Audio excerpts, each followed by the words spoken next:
Welcome or welcome back to Novel Idea. My name is Dia, and today I have a reading review. I don't remember exactly how long it's been. I didn't do one this last week because it was my birthday week. I think it's only been a week though. So that's what we're doing today. I'm gonna wrap up May pretty much right now because we only have just a day or two left, and so let's get to it. So like I said, this last week was my birthday week and my son's birthday week also, and we ended up going out of town on a little trip. We saw some family and hung out at my in-laws' house and just spent time together hanging out and playing games and lots of outside time. It was beautiful weather, so we did that.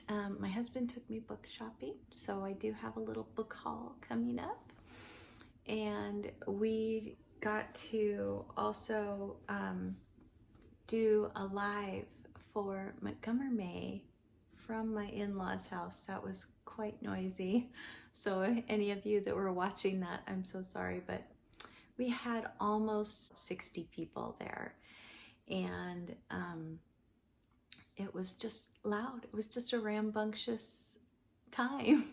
So yeah, it was very good. But let's get into the books. Last wrap up, I forgot to mention a book that I had finished, and that is The Invisible Library by Genevieve Cogman. So this is a story about, and it's the beginning of a series. I did not know that when I started it.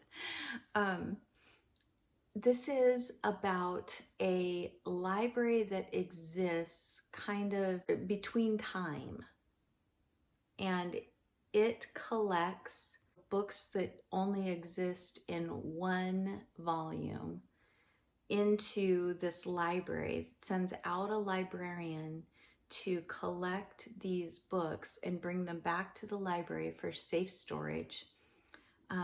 At least that's what she believes. There's a certain language that these librarians can speak that allows them to have a sort of magical ability in these other realms, in these other time periods.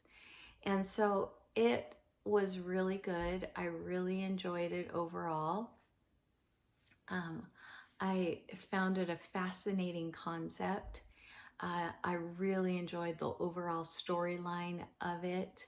It reads just a little bit on the young side, so maybe new adult is what I would call it, but not too bad. And that's just because she's kind of pining for a love and trying to deal with a breakup, that kind of thing. And she's young. I mean, that's the other thing. So I read The Queen's Rising. This is by Rebecca Ross, who also wrote A River Enchanted and A Fire Endless. I have read A River Enchanted and I really liked it. And so I fully expected to like this one, but what set me on the path of reading this one was that I was talking with my oldest daughter, and she mentioned that she had just picked it up and she was going to read it because she had heard really good things about it. And when I saw who it was by, I was like, oh, I've read something by this author that I like, and so I will read it as well. And I did. I really liked it.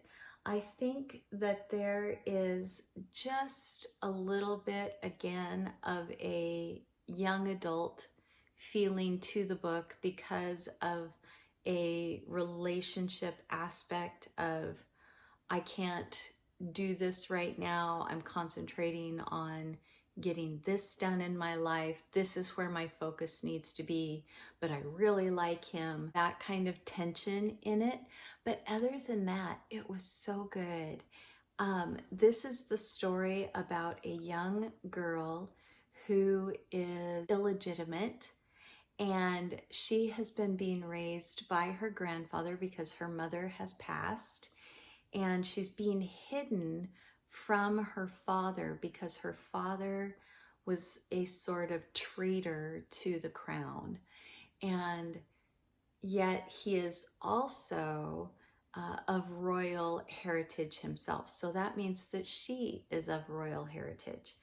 And so anyway, it's about this girl who goes into a school. I can't remember what they call them, but it's like a gifted in drama, or you're gifted in knowledge, or you're gifted in music, or you're gifted in art, all of these things. And she chooses the discipline of knowledge and is trained up in that discipline. But in order to kind of graduate, you have to have a patron.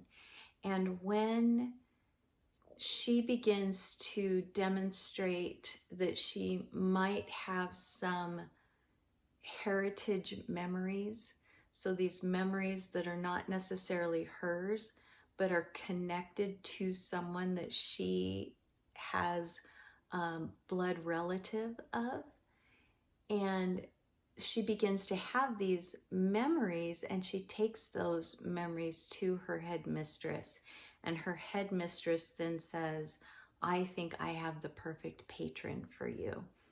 And she gets to move on and kind of try to save her kingdom, reestablish a throne, and make up for the traitor that her heritage line is from. And it was really good. It was a great adventure. It was well thought out. It was well written. I sped through it.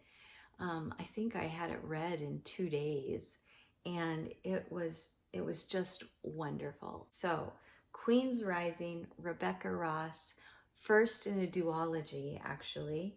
So the second one is The Queen's Resistance, and I am going to be picking it up also. I don't know when, but I am going to be picking it up.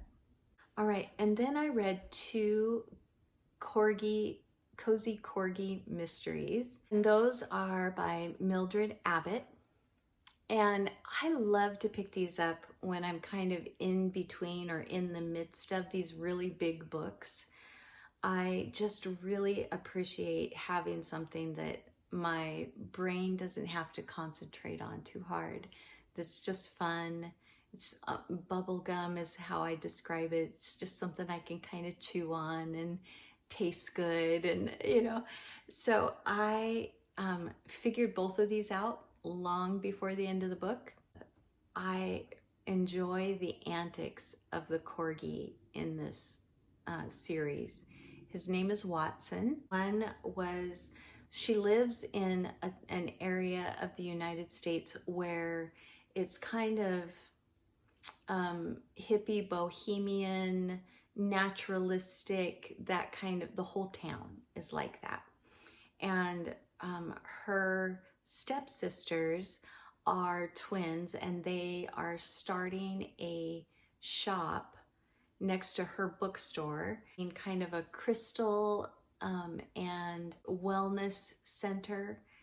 And they have a murder that happens that ends up putting them in the hot seat.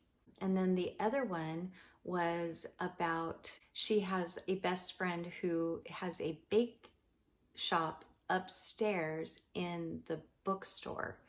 And so her friend prior to that, though, worked in the coffee shop kind of across the street from the bookstore.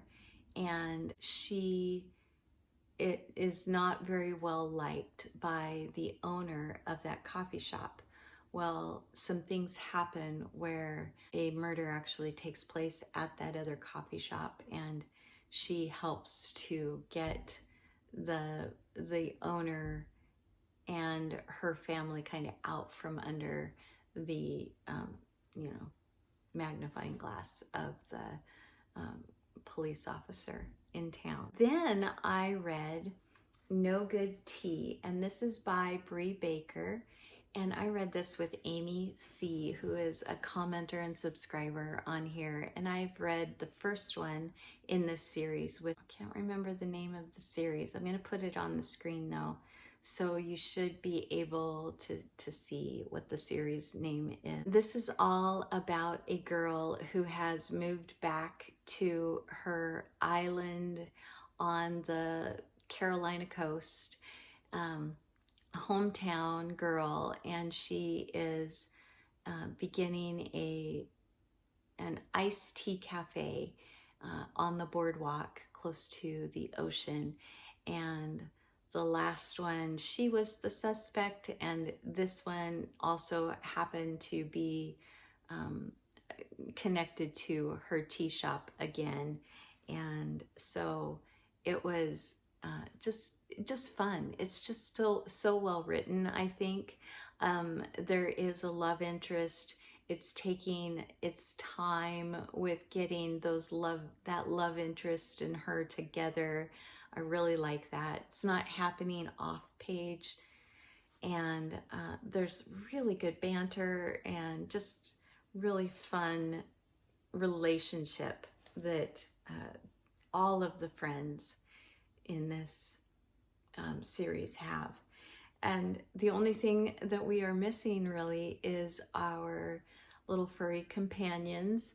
And I think that may become a little more apparent, a little more interactive with those pets as we go.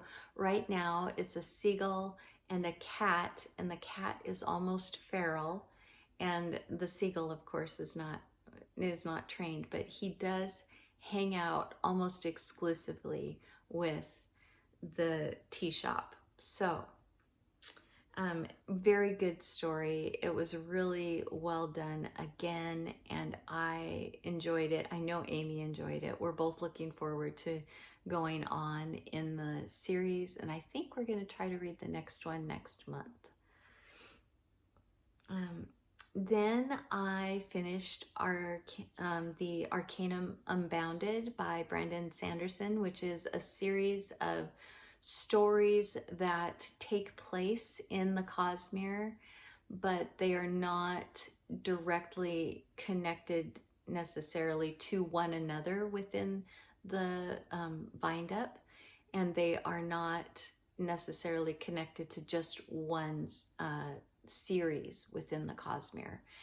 And really thankful that I got to revisit this book, because it had several that I had forgotten about or that I had missed little bits of. And I'm sure that the more that I read of the Cosmere, the more I will recognize how things are connected.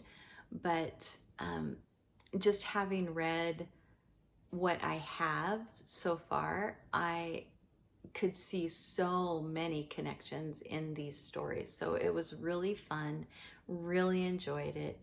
Love Sanderson and his writing. So it was a great time, even though it took me well, it's a long book, but it took me a lot longer than I expected it to, with it being short stories. Then I read The Secrets of Heartwood Hall, which is by Katie Lumsden. And this was a mystery that was set in Victorian era and is about a widow who becomes a governess. She becomes a governess for a young boy who is about 10 years old, and there is a mystery surrounding not only their house, but surrounding their family, and how she kind of solves that. I think this was a very well written book, and I think that it is an intriguing mystery. However, it was not for me. As far as the content of the story went, there were things that made it feel like a modern novel set in Victorian era. So for me, it just didn't work. And I think that if it would have been handled the way that Victorians would have handled something, I think she would have knocked it out of the park for me. But because it feels very much like a modern day novel dealing with modern issues and modern ways of doing things, it felt like the wrong era to have it in. And so there were things about it that I really loved, and then things about it that just did not work for me. And then finally, Kilmeny of the Orchard. We just had our discussion on this, so I can now tell you kind of what I thought about it. And that is that I actually thought this was probably her weakest novel that I've ever read. I thought it could have been an amazing book if she would have written it to her strengths. Part of that is just how she writes children. We as adults, when we read her books, we don't feel like we are being talked down to. And so either writing it from a child's perspective or from an adult female perspective. But female perspective no matter what. And this one was written not only from a young adult perspective, but a male perspective. And it was just not capturing the way that most of her books are. I was not enchanted with this book the way that I have been with 90% of her other work. It is the story of a very wealthy young man who is kind of almost the chosen one. If we were writing a fantasy novel, it would be the chosen one trope. And he has, everything goes right for him. Everything goes perfectly for him. And he helps out a man who is a friend who is not as lucky as he is. And he thinks he's just doing a really good thing for this guy. And he goes to stay on Prince Edward Island as a teacher for a summer. And while he is there, because there's not a whole lot to do on the island, he basically takes to having walks after school is over, after supper, a lot of times. And he just goes out for a wander one direction and then another. And one day he stumbles upon an orchard and hears music and finds a girl. And so she becomes almost a mystery to him that he has to solve. And like I said, for the most part, I still really love her writing in this. It's just that the way that it was, the perspective that it was written in, and some of the downfalls of it have to do with prejudice. They have to not only national prejudice, but disabled people, and just kind of the thought processes that were probably very common in Ellen Montgomery's time that just are not now.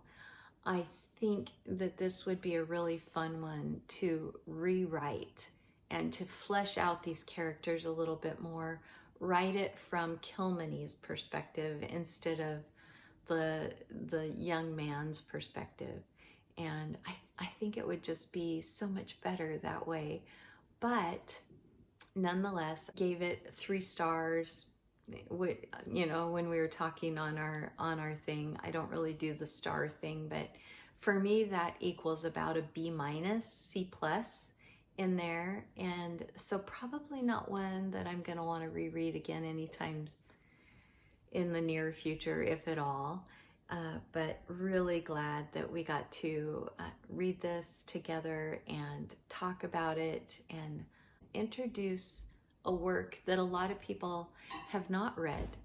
That is everything that I read. Currently, I am reading The Widow's House by Daniel Abraham. This is book 4 in the Dagger and Coin.